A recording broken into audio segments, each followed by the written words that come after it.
Good morning, or depending on when you're watching this, good afternoon, good evening, or good night. My name's Ross, and as always told, out of Voice of Radio, so today we need to take a little bit of a look at some secret cards from Super Electric Breaker. You see, yesterday I showed you a bunch of new EXs like Hydreigon, like Tatsugiri, like Slacking. Over the past couple of days, I've showed you a bunch of new cards from Super Electric Breaker. Here's the thing, though. Turns out there were a couple of other cards that were not originally shown off with the others, that were I think they were hidden in the Japanese press release. It was all a little bit weird, but don't worry, ladies and gentlemen, we can have a good old chat about them now, including a very nice EX in terms of Milotic. Yeah, Milotic EX is just like randomly hidden in a press release. It was weird, but don't worry. I got your back, ladies and gentlemen. I got your back. So what have we got with Milotic here? Well, we got a stage 1, 270 HP. Although it does need to be stated, I think this is important, Milotic evolves from Feebas. Now, that alone isn't the most important thing. The important thing is Feebas is as weak as wet toilet paper. Feebas is not a strong Pokemon. Right now, in terms of legal Feebas, we have 3. The one from Silver Tempest with 30 HP, the one from Paradox Rift with 30 HP, and the one from Twilight Masquerade that has, you guessed it, 30 HP. I think Feebas' strength can best be summed up in the one from Darkness Ablaze by Hyaganosuke, also incidentally the best artwork on a Feebas, where it appears to be drowning in water as a fish. And that is a genuinely important point, that if you're playing Milotic, you are going to have to deal with a 30 HP Feebas. And that means that you are going to be at risk of cheeky KOs, early KOs, extra KOs. You're going to need to build around this. And look, we've got ways of doing this. We've still got Manaphy for a short time, which will protect your bench from damage. And we've still got Jirachi, which will protect your bench from things like damage counters. I'm not saying we don't have options here, but I am saying this is something you really need to think carefully about if you're going to be playing a Milotic deck, because you're going to be evolving from Feebas, and Feebas is horrendously weak. You have been warned. So is it worth it?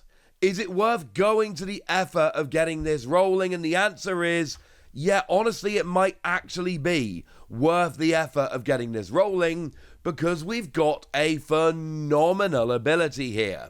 The ability, which apparently is called Sparkling Scales, according to the lovely Antoine Boulet, although I have promised I'm going to start translating the attack and ability names myself, consider it my next challenge. And it says, prevent all damage and effects done to this Pokemon by your opponent's Tera Pokemon attacks. It's only Terrestrial EXs. So let's take a popular deck. Let's take Roaring Moon, right? Roaring Moon is a deck that is generally played with that, and then you've got your Teal Mask Gogapon, and that's largely it, but that's fine. And with Teal Mask Gogapon being a Tera EX, that means that they wouldn't be able to attack you. You would be able to take away all that damage. That'd be lovely. But Raging Bolt isn't, and they're the main attacker anyway, so yeah, they'd have you, ladies and gentlemen. They would have you. But there are plenty of other EXs around against which you can have a significantly better time. Take Charizard, for instance, one of the absolute best decks in the format right now. Well, Charizard is a Tera Pokemon. So Charizard is not going to be able to attack you here. You will be immune to all damage from Charizard. Take something like Dragapult. Not only would you not take the damage from Dragapult, but Dragapult's attack would not be able to put 6 damage counters on you on the bench, or any number at all from Phantom Dive, which is pretty important, because that would be an effect of a Pokemon's attack that is a Tera Pokemon. Important to note, it doesn't say if this Pokemon is active or if this Pokemon is on the bench or any of that. There's no qualifier here. This is very much just an, if this Pokemon is in play, it doesn't take damage from or effects of Tera Pokemon's attacks. And that is very, very important. And look, I'm not saying that this is going to always work. There are going to be plenty of decks against which this doesn't work. Alright? Go and look at the metagame, figure things out. But there are going to be plenty of times it does, so this is one of those situations where you can't just play this right now and just win every game. It ain't going to work. But there are going to be plenty of decks against which it will work. You know, Terapagos, still a very good Pokemon, still absolutely running around, and this will help you against that. It is against some decks, it's wonderful. Against other decks, it doesn't really do anything. It is part of a package, I think, at this stage, rather than necessarily an entire deck all by itself. You know, play it with Baxcalibur, get the energy up nice and quickly, and then if your opponent is just going for a full Tera deck, let them KO your Baxcalibur, and then just sit there and wall them with Milotic until you win the game. For instance.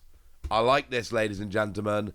I like this very, very much indeed. As for the attack is fine but unspectacular. What we've got here is free energy, and you deal 160 damage, and also sleep. So you put your opponent's active Pokemon to sleep. It's not a particularly great attack, but we don't really expect it to be. This is one of those Pokemon where you're a walling Pokemon. You are supposed to be stopping your opponent attacking, and then you've just got an attack to use. This is very, very, very much along the same lines as, for instance, Iron Thorns. That is a Pokemon that doesn't really have a particularly good attack. But it's a wall Pokemon. It's supposed to wall you. Won the World Championships.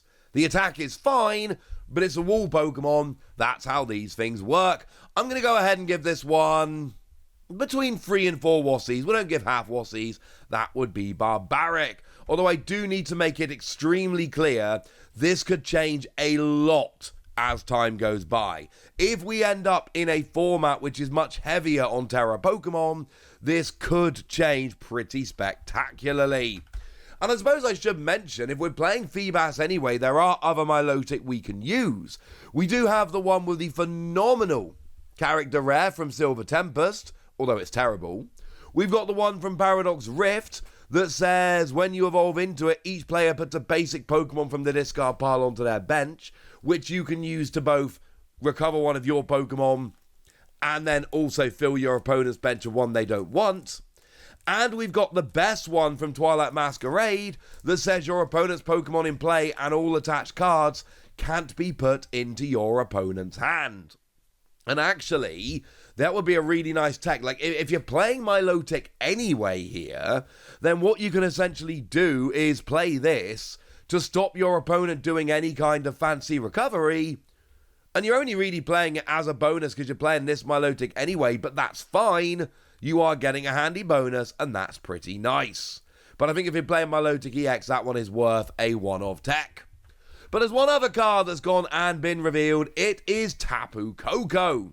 And what we've got from Tapu Koko here is 120 HP, and you've got a single energy attack that says search your deck for 2 lightning Pokemon, show them to your opponent, put them into your hand, and shuffle your deck. It's fine. It's a single colorless energy on a basic, which means you can use this turn 1 going second to go and search out a couple of lightning Pokemon. It is not perfect. No one's pretending it's perfect. As a handy bonus, if you're playing the card anyway, I quite like it.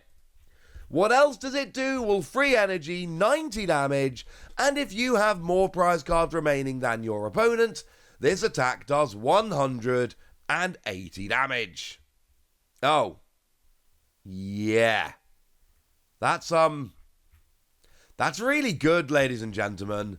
That's really good. Like, if you're playing these lightning decks, you're playing electric generator, things of that nature, well, if you can, and again, you got to put the free energy on here, and then when it gets KO'd, you lose it. So there is an, is it worth the energy question, which is a fair question. But 180 for free energy on a single prize Pokemon? This is a very nice attack, and if you're playing lightning decks and you can spare the energy, I mean, look, you can use free energy on a Miraidon, for instance, to go and hit 220, but if you only need to hit 180, put the free energy on a single prize Pokemon, and then you don't have to worry. I like it. But I am worried about putting free energy on a Pokemon that will be return KO'd fairly easily. I don't mind, I love that you're only giving up one prize, but I am slightly nervous about the fact that you're losing free energy when it gets KO'd. That is a little bit of an issue to me. Sure some of you out there will agree. We do still have the XP share in the format, remember? So maybe if you're playing around with this, you can use the XP share, so when you get KO'd, you get the energy back and it's not such a big deal. But either way, this is a really fun utility Pokemon, and I think I'm again going to give it between 3 and 4 Wassies. We don't give half Wassies. That would be barbaric. I think there is a lot to like about this Pokemon here, and I do think it could end up seeing, it's not going to be a deck in and of itself, but play as a one-of tech in Lightning decks, absolutely. So there we go. That's what you need to know, ladies and gentlemen. So now it's over to you guys. Tell me what you think about Milotic and Tapu Koko. Tell me if you think you're going to be playing them in a deck anytime soon. Go nuts in the comment section, but be nice. And then make sure you like this video, subscribe to this channel, follow me on Twitter at @LeWasi. That's where we talk about Pokemon and a whole bunch of other card games. And please do consider checking out patreon.com/PTCG Radio, where you can support the channel, get some bonus podcasts and all kinds of fun things. And get shoutouts on the channel, like the lovely Ray of Light, who's been a supporter of ours for a while now and is a very lovely person. So shout out to them for the support and the loveliness. But by far the most important thing, as always, look after yourself till next time, would ya? Thank you very much for watching. My name's Ross, and you've been watching PTCG Radio.